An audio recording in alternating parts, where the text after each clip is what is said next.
Hello tout le monde, j'espère que vous allez bien. Aujourd'hui, on se retrouve dans une vidéo dans laquelle je vais vous donner 5 erreurs qui sont fréquentes lorsqu'on essaye de se mettre à une alimentation plus saine.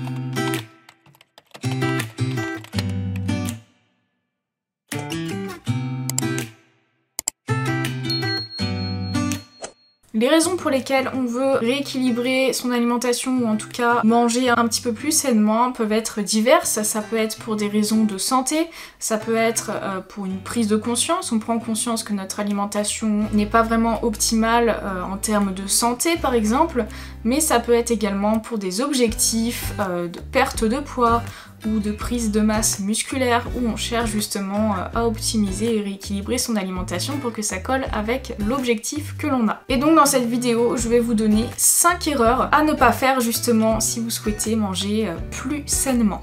La première erreur qui est faite beaucoup trop fréquemment et qu'on voit beaucoup trop sur YouTube, notamment dans les vidéos Une journée dans mon assiette, c'est de catégoriser des aliments sains ou pas sains. Alors il faut avoir conscience certes qu'il existe des aliments à forte densité nutritionnelle, c'est-à-dire qui contiennent beaucoup de vitamines et de minéraux, donc ils sont intéressants pour la santé. Donc il s'agit très souvent des aliments bruts et peu transformés, comme par exemple les fruits et les légumes, mais également les noix, les fruits à coque, etc.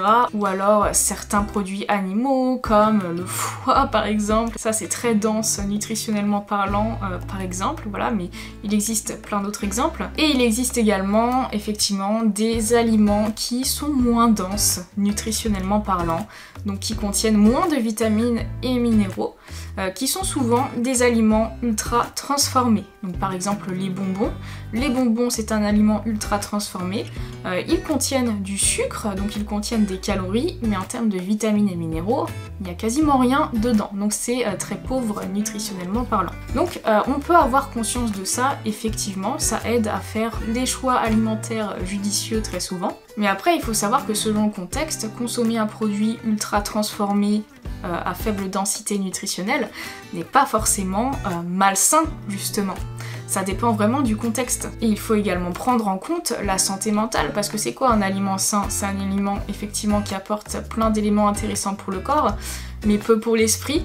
Je pense qu'il faut prendre en compte ces deux éléments-là, la santé physique certes, mais aussi la santé mentale. Et certes, les aliments ultra transformés qui sont peu denses nutritionnellement parlant sont par contre très souvent réconfortants et bons pour l'esprit. C'est pour ça que je pense que c'est une erreur justement de mettre ces aliments dans les cases sains, pas sains, parce que ça veut rien dire, ça dépend du contexte, mais il faut avoir en tête effectivement qu'il y a des aliments riches en vitamines et minéraux et d'autres qui sont très peu riches en vitamines et minéraux. Et commencer à mettre des aliments dans la case c'est pas sain, bah on va avoir tendance justement à vouloir les bannir, à vouloir les diaboliser, et ça c'est ce que je vais expliquer ensuite.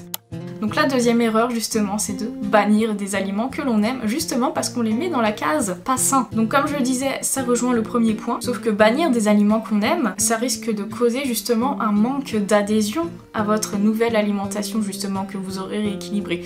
Il va vous manquer quelque chose et les aliments que vous aimez et que vous avez bannis vont vous manquer. Faut savoir qu'il est possible de manger des aliments ultra transformés qui sont gras et sucrés, c'est possible d'en manger tous les jours et avoir une alimentation saine malgré tout, parce que ce qu'il faut prendre en compte c'est pas juste un aliment isolé, mais vraiment votre façon de manger dans sa globalité et sur le long terme.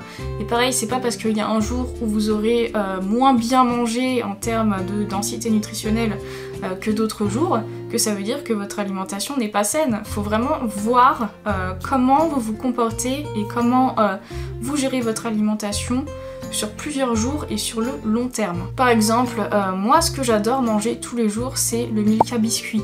Je pense que vous le savez à force de voir mes vlogs. Le Milka biscuit, bon, c'est très riche en calories, c'est très riche en sucre, c'est très riche en graisses saturées et c'est très pauvre en vitamines et minéraux, mais pourtant moi j'adore cet aliment là, j'adore en manger tous les jours. Et le reste de mes repas par contre vont contenir des légumes, vont contenir des aliments plus intéressants d'un point de vue nutritionnel. Donc voilà, faut pas juste prendre en compte un aliment de manière isolée et le bannir, mais plutôt voir son alimentation en globalité. Si un aliment que vous adorez, qui n'est pas riches en vitamines et minéraux, ben c'est pas grave, vous pouvez tout à fait en manger un petit peu tous les jours si le reste de votre alimentation par contre vous apporte ce qu'il faut. Troisième erreur, se forcer à manger des aliments qui sont à la mode, qu'on voit beaucoup sur YouTube ou sur Instagram dans le contenu du style une journée dans mon assiette. Faut pas se forcer à manger des aliments à la mode que vous n'aimez pas. Faut savoir qu'il existe presque une infinité d'aliments et donc il existe une infinité de recettes, une infinité de façons de cuisiner, une infinité de façons d'assaisonner ses plats. Et s'il y a un aliment en particulier ou une façon de cuisiner que vous n'aimez pas, vous pouvez tout à fait en trouver une autre qui est aussi intéressante d'un point de vue nutritionnel et qui par contre va vous convenir. Donc méfiez-vous des modes qui passent sur les réseaux sociaux parce que peut-être c'est pas quelque chose que vous allez aimer et c'est pas quelque chose qui va pouvoir vous faire plaisir dans votre alimentation. Et aussi il faut savoir une chose, c'est qu'aucun aliment n'est miraculeux. Il y a eu une mode très longtemps qui était de boire un jus de citron tiède le matin à jeun pour brûler de la graisse. Si c'était vraiment le cas, si vraiment ça permettait d'avoir des résultats miraculeux, tout le monde le ferait et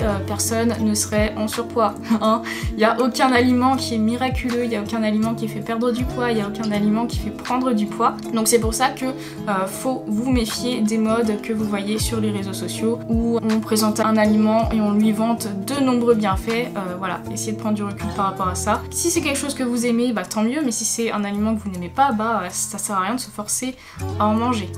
Quatrième erreur, reproduire la diète de quelqu'un d'autre. Je pense que vous le savez, mais chaque personne a des besoins différents, a des goûts différents et a un rythme de vie différent. Faut vraiment que votre alimentation elle s'adapte à ces paramètres-là. Et donc ces paramètres-là changent pour chaque personne. Donc votre alimentation, elle est vraiment individuelle et elle correspond vraiment à vous. Donc ça sert à rien de recopier des plans alimentaires qui convient à quelqu'un d'autre parce que peut-être que vous, ça ne vous conviendra pas du tout. Donc je reviens sur les vidéos une journée dans mon assiette sur YouTube, hein, moi-même j'en propose.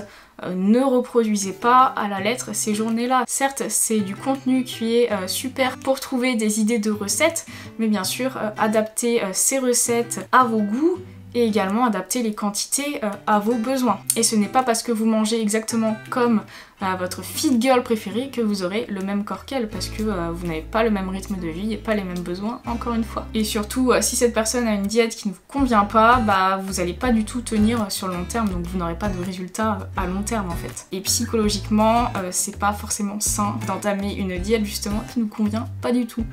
Et cinquième erreur, vouloir tout changer d'un coup. Vraiment passer d'une alimentation A à une alimentation Z d'un seul coup, sans transition. Déjà parce que vous allez perdre tous vos repères. Les êtres humains comme les animaux aiment avoir une routine avec des repères. Si vous chamboulez tout du jour au lendemain, ça risque de vous stresser et vous allez vous sentir complètement perdu. Également, ça risque de générer de la frustration parce que si vous aviez une alimentation A pendant un moment, c'est sûrement parce que c'est une alimentation que vous aimiez et que vous arriviez à gérer facilement. Si vous passez à une alimentation Z où vous enlevez justement plein d'aliments que vous aviez l'habitude de manger et que vous aimez, cela va générer de la frustration et ça sera pas tenable. Si vous voulez vous mettre à une alimentation plus saine, c'est sûrement que vous avez remarqué que dans votre alimentation A, votre alimentation d'aujourd'hui, il y a des choses qui ne sont pas forcément optimales, des comportements qui sont pas forcément bons pour votre santé, et donc c'est normal de vouloir les changer.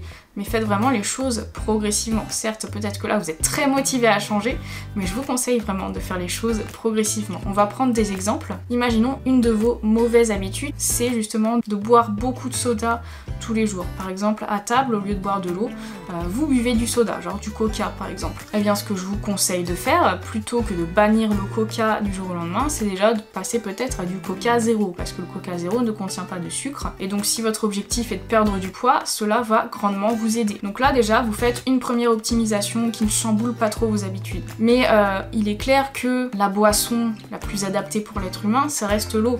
Donc c'est bien de boire du coca zéro, mais ce serait encore mieux de boire de l'eau. Mais si vous vous mettez à boire que de l'eau du jour au lendemain, ça risque effectivement, vous risquez de perdre vos repères, le coca risque de vous manquer. Faites ça progressivement, c'est-à-dire que si vous buviez du coca midi et soir, buvez-en que le soir, et le midi, buvez de l'eau.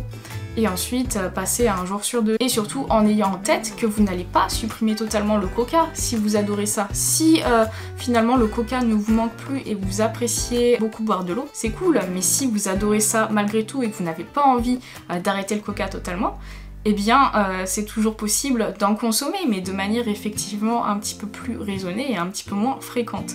Donc voilà, encore une fois, ne pas bannir des aliments ou boissons que vous aimez. Donc voilà pour ces 5 erreurs qu'on fait très souvent lorsqu'on veut changer son alimentation au profit d'une alimentation un petit peu plus saine. Certes, avoir une assiette riche en nutriments, en vitamines, en minéraux, c'est important pour être en bonne santé et être en forme, mais c'est aussi très important de prendre du plaisir dans ce qu'on mange et de pas se sentir limité dans son alimentation, de pas se sentir frustré par exemple. Donc comme je vous l'ai dit, hein, des aliments ultra transformés que vous aimez bien, donc pour moi c'est le Milka biscuit par exemple, ou c'est sûrement autre chose.